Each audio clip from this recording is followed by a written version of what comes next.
so I'm going to do another review, and this one, since Wolverine, recently just had a movie, I figured, I'm going to review a Wolverine story that I don't think a lot of people have heard about, and that is Wolverine Blood Hungry. Now, Wolverine Blood Hungry was written by Peter David, what more can I say about this man, and artwork by Sam Keith. And I gotta say, I like this comic, but I will say this. This is one of the trippiest Wolverine stories ever. But here's the thing. First off, this is not a collected Wolverine story from the Wolverine comics. This actually comes from the the 80s and early 90s Marvel Presents comics, which were a bunch of short stories featuring different characters. And this one collects short stories that made one big story for Wolverine from issues Marvel Presents numbers 85 to 92.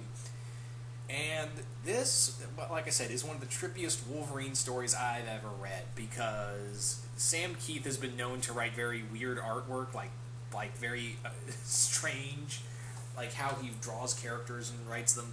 It's pretty freaking weird. Like, just how that he makes these characters is oddly designed. But anyway, this story takes place in Mandapore, and this is the first appearance of a very little-known Wolverine villain known as Cyber. Cyber is a character who has adamantium skin and has tiny hypodermic needles for fingers that when he hits somebody, they're filled with toxins that can hurt even Wolverine.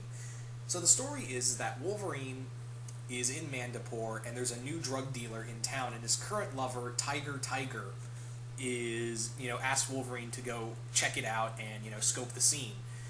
For those who don't know, Tiger was this woman who Wolverine had a love interest for a while, and she's the ruler, pretty much undisputed leader of Mandapore.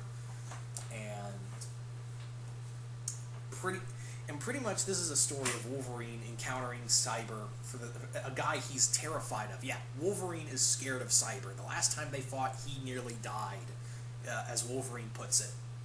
But in here, Cyber is pretty much selling drugs to this new drug dealer called General Coy, who is attempting to take over the drug rackets in Mandapore. Now, Tiger doesn't like drug rackets, but she wants a controlled area. So she sends in Wolverine. Wolverine encounters Cyber. He gets hit by the hypodermic needles, and he is tripping balls to no end. Seriously, the imagery, Sam Keith's imagery in here is really weird. Like, it plays like a Looney Tunes cartoon from hell, if you want to look at it that way. It is very, it looks like a Beavis and Butthead. When Beavis and Butthead were tripping balls in Beavis and Butthead Do America, that's what it's like. That's what it feels like, is that scene when Beavis is tripping out and then you hear, White Zombie playing. I'm getting off topic, but that's pretty much what it is. Now, the other thing is that Wolverine, I'm going to point this out, Wolverine is naked a lot in this comic. He just runs around.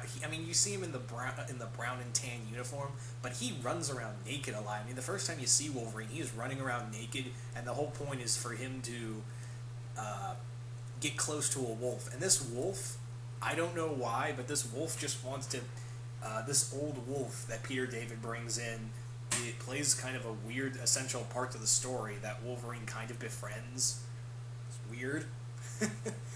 But it's all around, this is a pretty good comic. No one hardly knows it. This is, like I said, one of the weirdest comics that Wolverine comics you'll ever see, because Wolverine, he is messed up. But there's a very sweet scene where Tiger goes to look for Logan, and she had recently had a meeting with Cyber, and she just talked him down with words, and then went to go look for Logan.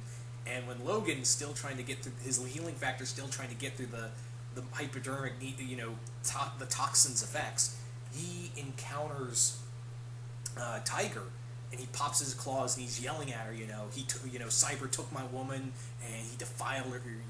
I can't. Nothing belongs to me thanks to Cyber. Not my woman, not my mind, not anything.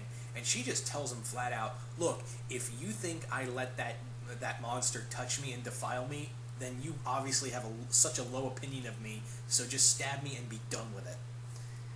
and Logan just goes like, I can't do it, and he's just begging her to forgive him, and she's like, oh, it's fine.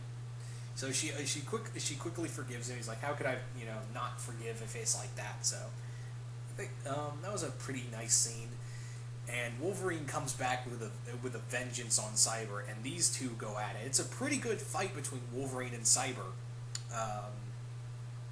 For what I gotta say, it's a really good fight sequence between those two. It is a fairly done fight, and I love the story between it. Like I said, this is a comic of Wolverine trying to getting attacked at the mind. That's something we've seen before, but I think this was one of the few times, like one of the earlier times that Wolverine getting trying to overcome his own nightmares to combat to try to rise above mentally before going up against a guy who could easily kill him.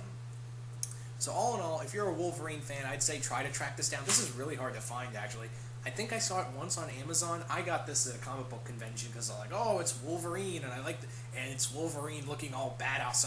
I literally just got this for just how the comic looked on here. But if I will give a word to the warning, Sam Keith's artwork, you gotta like it or really hate it, and it fits for what the Peter David story that's going on in here. But I'm not the biggest Sam Keith fan. Peter David, on the other hand, Peter David's writing is good. It's just a matter of getting through Sam Keith's artwork, and I know not a lot of people can do that. So, yeah, that's the biggest hurdle right there. But anyway, regardless, if you're a Wolverine fan, I'd suggest looking for it. It's also good for if you're like an X-Men fan and you're just if you want something with Wolverine in it. I'd say check this out. Anyway, guys, I hope you guys enjoyed this review, and I'll see you later.